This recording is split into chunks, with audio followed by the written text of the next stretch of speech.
Bonjour à tous, bienvenue à notre présentation. On a décidé de vous parler dans le cadre du cours Relations humaines dans les affaires internationales de l'Afrique du Sud et des inéquités au travail. Voici donc les membres qui composent l'équipe. Je vous fais un bref plan de la présentation. On va débuter par une introduction à l'Afrique du Sud, un bref survol du contexte social dans le pays. Ensuite de ça, on va faire une incursion dans l'apartheid. On va voir les inéquités qui avaient lieu durant l'apartheid et la période post-apartheid dans laquelle on se trouve actuellement. On va également parler de la xénophobie et on va finalement terminer avec des recommandations pour un employé et un gestionnaire en expatriation. On va tout d'abord commencer avec une introduction à l'Afrique du Sud. La devise officielle de l'Afrique du Sud est l'unité dans la diversité. Cette devise-là reflète bien la situation en Afrique du Sud. Sa population est en effet extrêmement variée. On l'appelle d'ailleurs souvent la nation arc-en-ciel. Elle est composée de 80% de personnes de peau noire, 9% de métis, 8% de blancs et près de 3% d'asiatiques.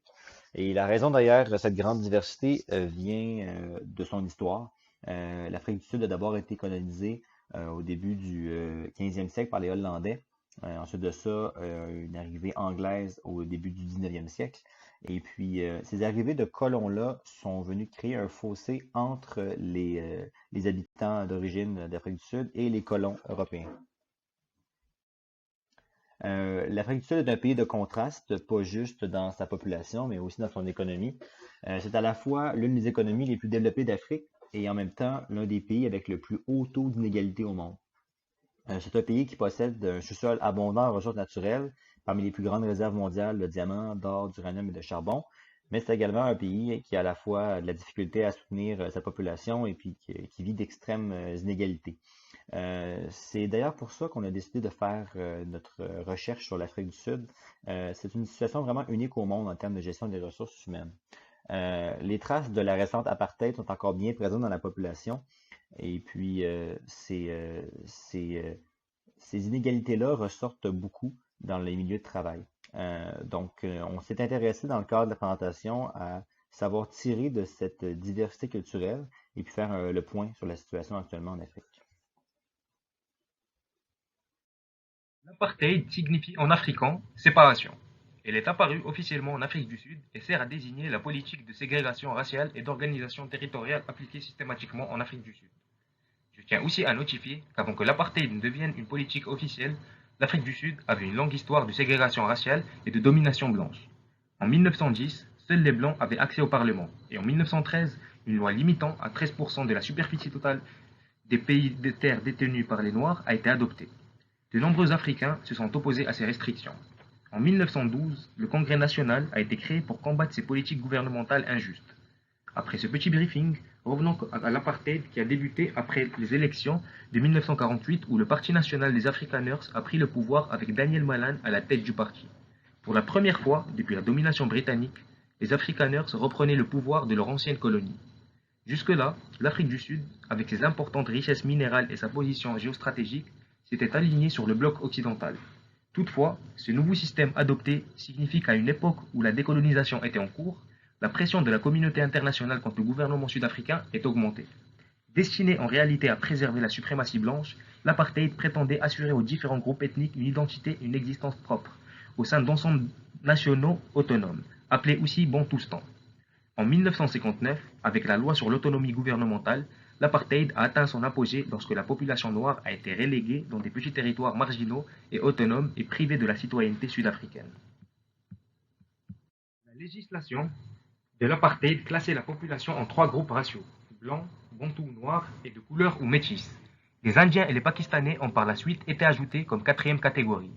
La législation fixait le lieu d'établissement de chaque groupe, le travail qu'ils pouvaient faire et le type d'éducation qu'ils pouvaient recevoir. Elle interdisait également presque tout type de contact social entre les différentes races, autorisait des installations publiques distinctes et interdisait la participation des non-blancs au gouvernement de l'État. Ces lois ont eu un impact majeur sur la vie quotidienne. Par exemple, les familles étaient parfois séparées par le système des laissez-passer, comme dans le cas d'un homme noir qui ne pouvait pas rendre visite à sa famille, travaillant dans une zone blanche parce que les laissez-passer n'étaient accordés qu'aux travailleurs de cette zone. De 1960 au milieu des années 70, le gouvernement a tenté de faire de l'apartheid une politique de développement séparée. Les Noirs se sont vus attribuer des zones pauvres, avec des conditions de travail qui étaient néfastes, ce qui était une contrainte illégitime, tandis que la population blanche conservait le contrôle sur plus de 80% du pays. Cela a entraîné une escalade de la violence, des grèves, des boycotts et des manifestations à l'intérieur du pays. Regardons maintenant les conséquences de l'apartheid dans le milieu du travail en Afrique du Sud. Une petite mise en contexte historique ici, donc 2 lignes du temps qui vous illustrent la situation dans les pays industrialisés par rapport à la situation en Afrique du Sud. Donc de 45 à 70, on est dans un contexte d'après-guerre. On observe une forte prospérité économique, c'est un système capitaliste. Donc on assiste à la standardisation des relations de travail, très influencé par le modèle de production économique du Fordisme et l'idéologie de la domesticité. Parallèlement, en Afrique du Sud, malheureusement, cette standardisation des relations de travail n'est pas appliquée. C'est plutôt un Fordisme qui est racial, donc la combinaison entre le capitalisme mais aussi l'apartheid. Pendant cette période, il existe plusieurs types de hiérarchies, particulièrement 3. D'abord, la hiérarchie de communauté, qu'on appelle communément mais faussement une hiérarchie de race. Évidemment, dans cette présentation, on va utiliser le terme communauté, mais on voit l'apparition de groupes qui sont divisés selon la couleur de la peau. Donc, le groupe des métis ou colorés, le groupe des indigènes, des blancs et un peu plus tard l'apparition du groupe des Indiens asiatiques. Un deuxième type de hiérarchie est celui de genre, donc des inéquités au travail entre les hommes et les femmes, puis finalement le type de hiérarchie de classe. Par classe, on n'entend pas classe sociale, mais plutôt classe dans le sens qu'un groupe va bénéficier de plus de privilèges ou plus d'opportunités par rapport à un autre groupe. Donc, c'est une inéquité qu'on observe aussi en milieu de travail durant l'apartheid. Finalement, 3 types de hiérarchie, donc communauté, genre et classe. Évidemment, ces types de hiérarchies vont avoir des conséquences très concrètes dans le milieu du travail. D'abord, les relations vont être très asymétriques. Donc, une grande présence de dépendance et de paternalisme. Par exemple, les personnes de couleur blanche vont être très paternalistes envers les personnes de couleur noire. Et évidemment, les personnes de couleur noire vont être très dépendantes des personnes de couleur blanche. Et comme on l'a mentionné précédemment, les relations de travail sont très influencées par l'idéologie de la domesticité. Donc, l'attribution d'un certain rôle aux femmes et l'attribution d'un certain rôle aux hommes. Un autre phénomène qu'on observe, qui est une conséquence de ces 3 types de hiérarchie, c'est sur l'attribution des types d'emplois, qui va varier selon la communauté, le genre et la classe. Concrètement, les postes de direction sont attribués aux Blancs, les emplois qualifiés sont attribués aux Métis et Indiens en raison de leur couleur de la peau entre le blanc et le noir. Donc, c'est plus facile pour les Métis d'accéder à certaines catégories d'emplois qu'on dit intermédiaires. Finalement, les emplois non qualifiés sont réservés aux Sud-Africains et Sud-Africaines noirs. Légalement, il y a même une interdiction d'accès à ce groupe aux emplois qualifiés. Il y a aussi une interdiction d'accès aux formations. Donc, malheureusement, ça crée une roue sans fin, un certain cercle vicieux qui fait que, en n'ayant pas accès à des formations, ils peuvent pas se qualifier pour des emplois qui sont plus qualifiés, justement. Et là, ça tourne et ils se trouvent un peu emprisonnés dans ce type d'emploi. Finalement, la majorité des femmes occupent un emploi qui est précaire. Donc ici, une iniquité davantage de genre qui est très influencée encore par l'idéologie de la domesticité.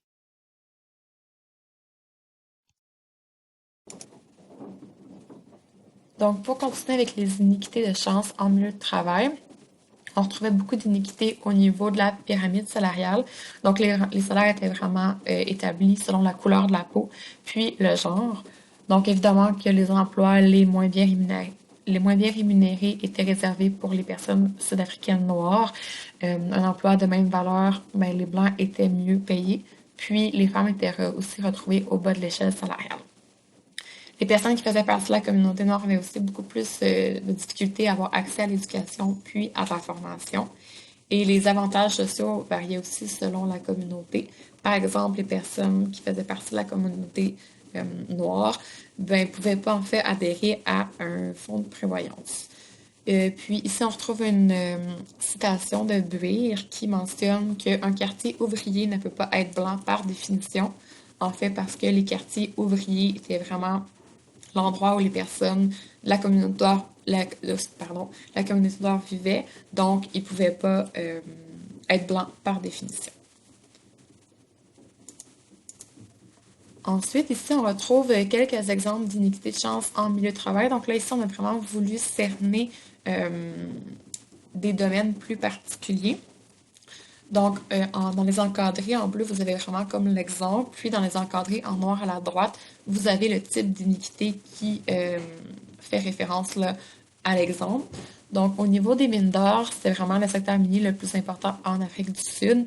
Les Blancs avaient vraiment une autorité totale qui était vraiment empreinte de despotisme. Puis, il y avait beaucoup de violence envers les travailleurs noirs qui étaient évidemment pas protégés ni par la loi, puis qui étaient privés de tous leurs droits.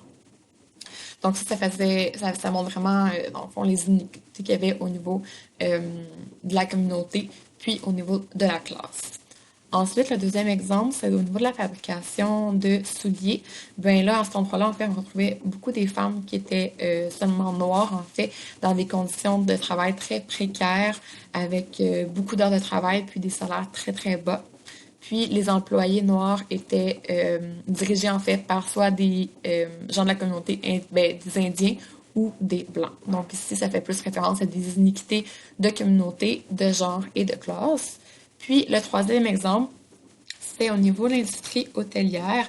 Donc, on retrouve des iniquités de genre parce que les femmes, en fait, étaient engagées vraiment pour les tâches domestiques. Puis les hommes, eux, étaient engagés plus dans les postes comme de cuisinier ou de portier ou de gérant. Donc, dans les postes qui étaient en fait mieux rémunérés. Puis au niveau des femmes qui étaient engagées pour faire les tâches domestiques, on retrouve en fait des iniquités de communauté et de classe parce que c'est des femmes métisses qui étaient engagées pour vraiment venir diriger les fermes de chambre noires.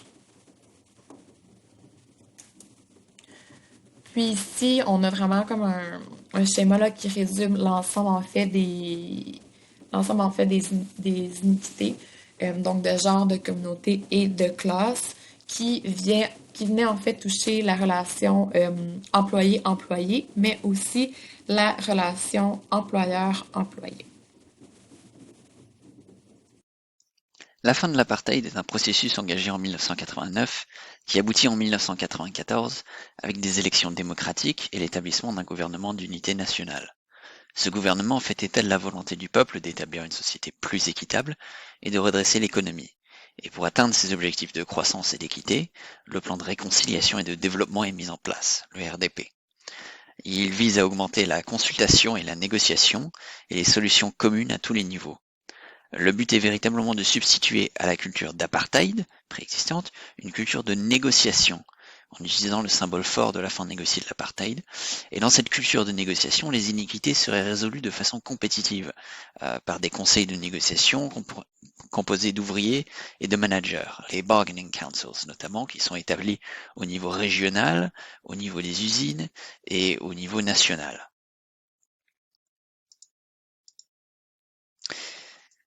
En réalité, malgré l'établissement d'un grand nombre de législations pour soutenir le RDP, les politiques de réduction des iniquités ne sont pas vraiment couronnées de succès. Ça tient partiellement au fait que les législations qui viennent se mettre en place sont subverties par la culture d'apartheid existante, par exemple dans l'entreprise Auto First. La politique de affirmative action ici est viciée par le fait que métis, indiens et noirs africains sont tous considérés comme des noirs, auxquels la politique de affirmative action s'applique. La compagnie promeut donc des indiens au poste de haute responsabilité, des métis au poste de contremaître, et garde les noirs africains dans la plus basse masse salariale, ce qui est simplement une perpétuation de la politique d'apartheid existante. De plus, les techniques de coercion par le refus de primes ou de soutien financier viennent miner les politiques de joint management, puisque l'entreprise continue à forcer les employés noirs à accepter leurs décisions et n'échange donc pas d'informations sur les iniquités et sur comment les résoudre. Dans certains cas, plus rares, les politiques commencent à avoir du succès, notamment dans le cas de l'entreprise Star, où a lieu la promotion d'un ouvrier zoulou, qui fait connaître la technique de management Ubuntu, impliquant ses employés et amenant à une amélioration de la production. Des techniques de négociation collective sont aussi déployées ici. et elle mène à des résultats satisfaisants tant pour les cadres que pour les ouvriers. On voit donc que malgré l'établissement de nouvelles techniques de post-apartheid, la fin de l'apartheid ne marque pas la fin de la mentalité d'apartheid, ni la fin des iniquités qu'a engendré cette mentalité. Certaines firmes ne conçoivent même pas le besoin de réduire les iniquités au lendemain de 1994, et ne sont donc absolument pas prêtes à appliquer les politiques mises en place. Dans cette diapositive, nous allons voir les moyens légaux mis en place pour contrer les iniquités au travail. Donc, la première loi a été mise en place en 1994, puis c'était la mise en place d'un système de développement économique et un conseil pour l'emploi pour abolir certaines lois qui étaient déjà présentes. En 1995, nous avons eu the Labor Relations Act qui a régi dans le fond les droits organisationnels des syndicats et facilité la négociation là, au milieu de travail. En 1996, c'était the New Constitution Act, qui est la loi la plus importante en Afrique du Sud, qui est basée dans le fond sur la dignité, l'équité et la liberté. En 1997, nous avons une loi qui donnait le droit à des pratiques équitables en établissant des règles fondamentales pour les conditions d'emploi, par exemple travailler 45 heures par semaine, avoir 21 journées de congé par année. En 1998, nous avons eu deux lois. La première qui est le Employment Equity Act, qui favorise l'équité en matière d'emploi, qui interdit la discrimination et établit une commission en matière d'équité d'emploi. Et on a eu aussi le Skills Development Act, qui permet à la population africaine de développer et améliorer leurs compétences au travail. En 1999, nous avons eu une autre loi qui prévenait la discrimination injuste concernant les religions, la culture ou les croyances, et qui donnait aussi un droit à la liberté d'expression. En 2003, cette loi a permis aux personnes noires d'avoir un contrôle sur l'économie et de pouvoir contrôler, gérer et appartenir à une partie de l'économie. Et en 2003, on a eu une modification à la loi de 1997 qui interdit maintenant aux employeurs de demander des paiements aux employés pour sécuriser leur emploi. L'Afrique du Sud est encore à ce jour l'une des sociétés les plus inégales au monde, malgré toutes les lois qui ont été instaurées là, dans les dernières années. Il y a encore un très grand écart qui existe entre les différentes classes sociales. On peut voir de 2011 à 2015, il y a 3 millions de familles sud-africaines qui sont tombées dans l'extrême pauvreté. En 2018, on avait encore 75% des fermes qui appartenaient aux Blancs. Un Noir sur 20 décrochait un diplôme d'études supérieures. Et le salaire d'une famille blanche était d'environ 35 000 par année, comparativement à une famille noire dont le salaire était de 7 000 par année. Et en 2019, on a encore 20% des foyers noirs qui vivent dans une extrême pauvreté, comparativement à 2,9% des foyers blancs. Puis le taux de chômage a augmenté comparativement à 1994, donc dans le fond, en ce moment, il est de 29%, comparativement à 20%. Et on a encore, dans ce taux de chômage, dans le fond, on a 41,5% des gens au chômage qui sont noirs, comparativement à 11,7% de blancs. Du côté des femmes, on a encore une très grande inégalité à ce sujet-là. En 2015, il a été reporté qu'en 20 ans, le nombre de femmes au travail a passé de 40 à 48%. Donc en 20 ans, nous avons eu une augmentation de seulement 8%. Et en 2017, on a seulement 31% des entreprises qui n'ont pas de femmes à des postes de direction. Donc on peut voir dans les tableaux là, la différence de hommes et femmes selon les différents domaines au travail.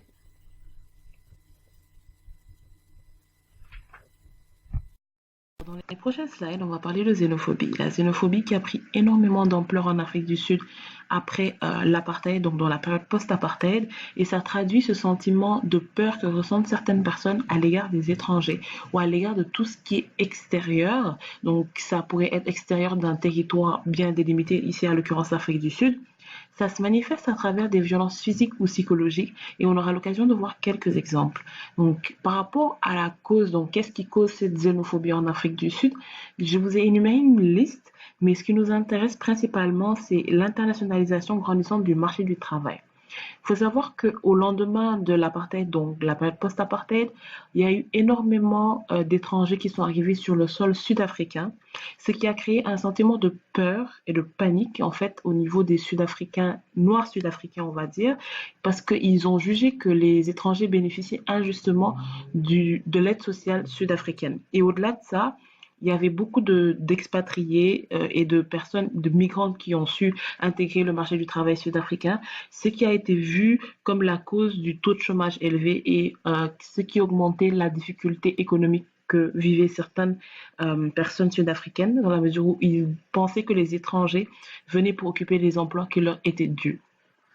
L'Afrique du Sud a connu des épisodes xénophobes extrêmement violents. On va parler de 2008 et de 2019. Il faut savoir qu'aujourd'hui, ces violences xénophobes sont dirigées à l'encontre des personnes qui sont étrangères et qui ont un travail. Donc en Afrique du Sud, on va parler des expatriés, des travailleurs, donc des migrants qui ont su se trouver un travail en Afrique du Sud, mais aussi des entrepreneurs. Donc quand je parle d'entrepreneurs, je parle de celui qui a son entreprise, mais aussi de celui qui a son commerce. Donc, pour un peu faire la différence.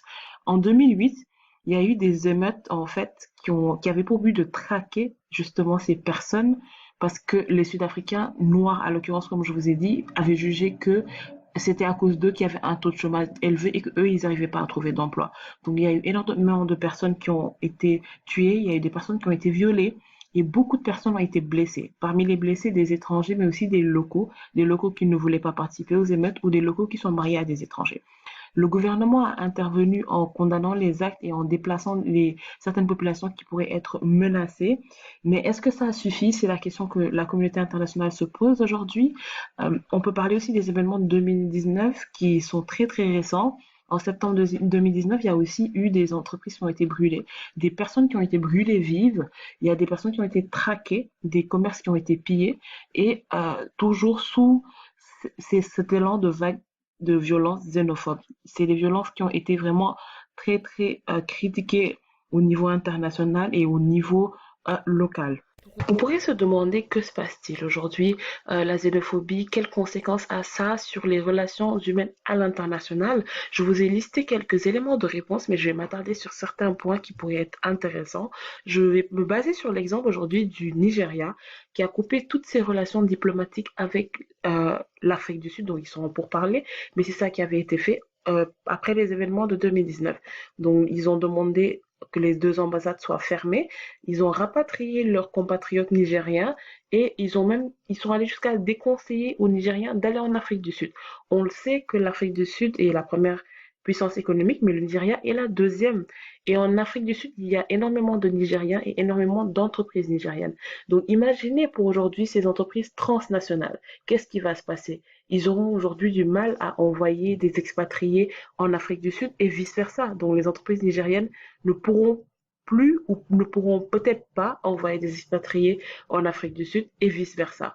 On parle aussi de ce sentiment d'insécurité qui est grandissant. CNN a fait un reportage sur l'insécurité en Afrique du Sud, ce sentiment d'insécurité au lendemain des événements xénophobes.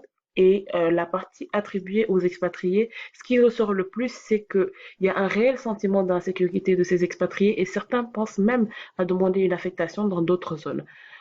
Et pour aller encore plus loin, il y a le directeur des ressources humaines d'une entreprise de conseil juridique qui disait que aujourd'hui les ressortissants étrangers viennent en Afrique du Sud, payent leurs impôts, ils font marcher les entreprises locales et l'économie locale et ils sont très très entrepreneurs, ils prennent beaucoup de risques. Et il a ajouté que aujourd'hui, face à ces violences xénophobes, il y a un risque de faire fuir les multinationales et les transnationales parce que les travailleurs qualifiés ne voudront plus, ou les expatriés ne voudront plus venir en Afrique du Sud parce qu'ils auront peur aujourd'hui d'être victimes justement de ces violences. Donc, ce directeur des ressources humaines a fait on va dire, s'est prononcé au lendemain justement de ces événements xénophobes, ce qui montre que effectivement ce sentiment peut être réel de la part des multinationales ou de la part même des personnes qui sont aujourd'hui portées à être expatriées. Ils peuvent refuser aujourd'hui d'aller en Afrique du Sud de par cette peur ou cette crainte de subir justement ces violences xénophobes. On a aussi aujourd'hui quelqu'un qui a donné une piste de solution, donc à l'occurrence le directeur de Human Rights Watch de l'Afrique australe, qui a dit qu'aujourd'hui c'est bien de condamner les violences xénophobes, c'est ce que fait le gouvernement, mais ça ne suffit pas parce que il y a un cercle vicieux qui s'est créé et qui est alimenté par le fait qu'il n'y a pas de poursuite judiciaire poussée. Donc ça donne des ailes aux personnes aujourd'hui qui créent ces violences ou qui commencent ces violences. Donc voilà un peu les conséquences qu'on a au niveau des relations humaines. Quelques conseils pour une personne qui vivrait une expatriation en Afrique du Sud. Donc là, en ce moment-là, on fait référence vraiment à un Canadien ou à une Canadienne qui a le statut d'employé. Donc, c'est hyper important que cette personne-là, en fait, s'informe sur l'histoire de l'Afrique du Sud avant l'expatriation, parce que l'histoire, en fait, la période de l'apartheid a vraiment encore des répercussions aujourd'hui qui s'observent dans les milieux de travail. Les relations dites raciales sont vraiment présentes comme des non-dits dans l'ensemble des interactions que vous allez avoir avec les gens dans le milieu de votre travail.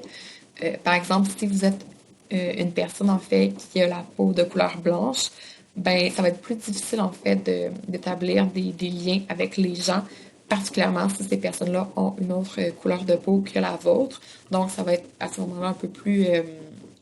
vouloir travailler un peu plus, en fait, pour développer vraiment des relations avec les différentes personnes que vous allez rencontrer.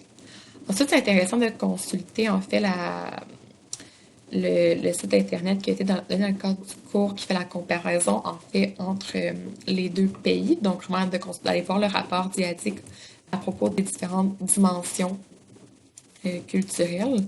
Donc, par exemple, dans les organisations, ben, les Canadiens vont beaucoup plus prôner l'égalité des individus dans les relations puis les conditions de travail. La hiérarchie va être présente, mais c'est plus souvent par souci de commodité. À l'inverse, les Sud-Africains vont avoir vont porter en fait un plus grand respect envers l'ordre hiérarchique que les Canadiens. Puis les employés vont vraiment s'attendre en fait à ce que on leur dise quoi faire, puis ils vont préférer vraiment un gestionnaire qui va être très directif, puis qui va aussi diriger le travail. Et la centralisation, en fait, du pouvoir au sein des organisations est aussi vraiment beaucoup plus valorisée.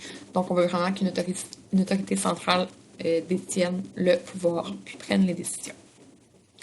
Il faut aussi faire attention, en fait, de ne pas porter des jugements trop rapides, donc avoir des stéréotypes. Donc, quand on croise des personnes de couleur noire, il ne faut pas présumer non plus que ces personnes-là, automatiquement, elles sont pauvres. Puis, pour terminer, comme ma collègue en a parlé un peu plus tôt, il y a le phénomène de la xénophobie qui est présent en ce moment en Afrique du Sud. Donc, c'est sûr que ce phénomène-là peut venir accroître les sentiments de rejet, d'incompréhension ou d'indignation que la personne en expatriation va vivre par rapport aux Sud-Africains puis à leur comportement. Donc, évidemment, ça peut venir faire en sorte que le choc culturel va être exacerbé. Et ça peut faire aussi en sorte que la période où est-ce qu'il va y avoir un ajustement de la part de l'individu va être aussi plus longue. Dans Hofstede Insights, en Afrique du Sud, les gestionnaires devraient mettre un accent particulier sur l'équité. Plus encore, il importe de considérer que le gestionnaire autocrate est en fait un idéal, un modèle in abstracto. Cela implique par exemple pour cette personne d'orienter l'exercice de son mandat et la réalisation de ses tâches vers l'atteinte d'une certaine équité. En effet, les actes contestataires tels que les manifestations et les grèves, ou bien même les revendications pour des hausses salariales, quand bien même tabous en général dans le domaine de la gestion, devraient être reconnus de prime abord et encadrés. L'aspect relationnel est donc un facteur d'autant plus important dans le milieu de travail. Ainsi, il est déconseillé pour celui qui prétend à se rapprocher le plus du modèle autocrate de montrer tout signe de favoritisme tant entre ses employés qu'entre les échelles de qualification, quand bien même soit-il important de respecter la hiérarchie au sein de l'entreprise.